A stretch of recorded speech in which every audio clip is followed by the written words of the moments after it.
it was such an amazing trip. Family and I haven't been back to Puerto Vallarta in 13 years, which is insane to think about. I was 17 last time we went. We went to celebrate my grandma's 75th birthday, my cousin's 16th birthday, and had a gorgeous house, 20 minutes outside of town, just private beach on the water. I mean, you couldn't ask for anything more in terms of like a tropical vacation. We stayed at Villa Ventura, which used to be the old Mrs. Fields house. The Mrs. Fields, if you will, used to own that property. And I think in the last 5 years, they switched over ownership. But this was Tommy's first like big trip with my family as well. We went to Vegas all together 2 years ago, but Tommy and I were at a different hotel than everyone else because I got a free room, and it just wasn't as immersive, if you will. So celebrating this time around with all of us in one big house together was really, really fun. We went into town and had dinner at No Rock. Tommy got a really fun drink. I got octopus. We got ceviche. That was amazing. Had dinner at the house most of the nights, which was 10 out of 10. Like, the food could not have been better. I can't keep track of what we had, but I will miss someone making me breakfast every morning. A lot of pool time, a lot of beach time, a lot of wave jumping.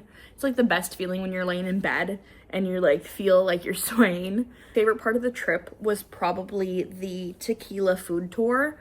Tommy and I went into town a little bit earlier than everyone else because he wanted to explore, and we walked around. We had no less than 3 people ask us if we were on our honeymoon, which Puerto Vallarta is a big honeymoon destination, so that did not surprise me, but we hadn't split off from my family that much at that point, so I was like, oh, I guess we do look like we're on our honeymoon together. Our tour guide, Edgar, took us around Zone Romantica, or the Romantic Zone, Old Town Puerto Vallarta. It's called that because back in the day when Richard Burton was filming Night of the Iguana in Puerto Vallarta, Elizabeth Taylor came down to visit him or something of the sort, and that's kind of where they fell in love, and they would travel to Puerto Vallarta a lot. We went to 7 or 8 locations around the area, and it was just so nice to explore different restaurants and shops that maybe you would have passed otherwise.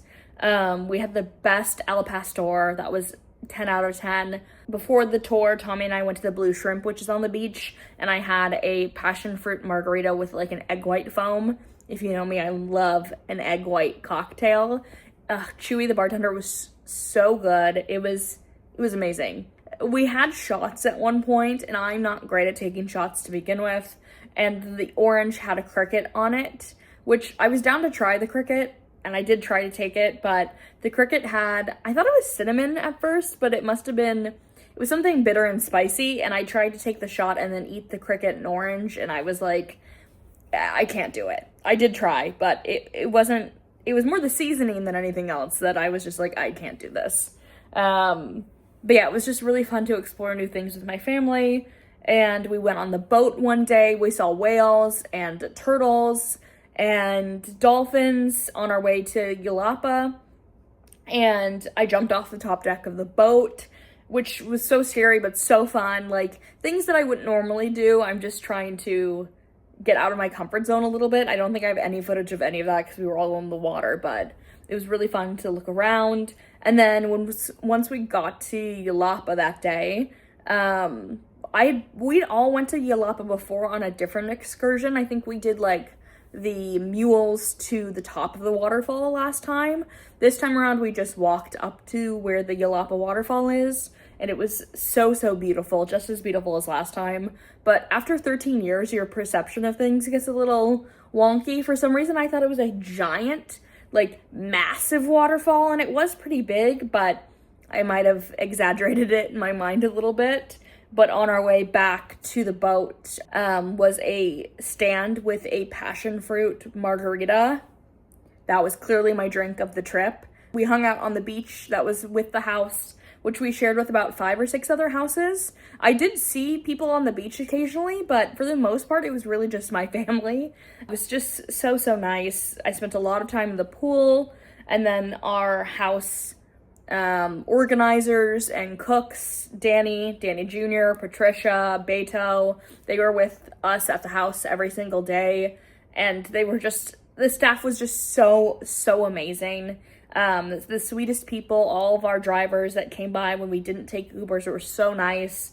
If we wanted to all drive together in a van. Yeah, it was just an amazing experience. And I think the last night for my grandma's birthday dinner, we went to Las Calitas, I believe is the name of it's not quite far as Yalapa, but it's definitely at least like a 45-minute boat ride. So we took the boat out there for a dinner at the Rhythm of the Night performance with dances and dinner, and it honestly reminded me so much of the Scooby-Doo Spooky Island, if you've ever seen the live action version of Scooby-Doo. So my mom and I were joking about that because it's one of our favorite movies that I watched growing up. I thought I was going to be a 365 party girl, and I was in bed every day by 10 p.m. because I'm just so not used. I mean, I'm sunburned right now, but and it's 30 degrees out in Boston now, but I'm just so not used to seeing the sun that much at this point. I'm already so pale naturally, but yeah, that much sun exposure, that much like water activity, I was just knocked out.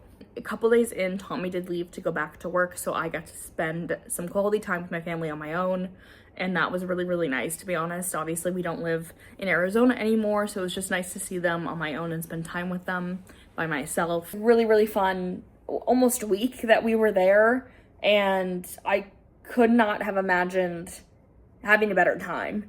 Also, I know I've been MIA.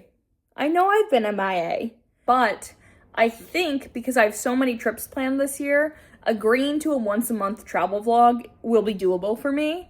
At the very least. My issue is that I can always get the content. My issue is sitting down and like editing and wrapping it up, because I know I'm a perfectionist sometimes and I'll just let things go. So I think I can commit to a travel vlog and I'll be more consistent moving forward.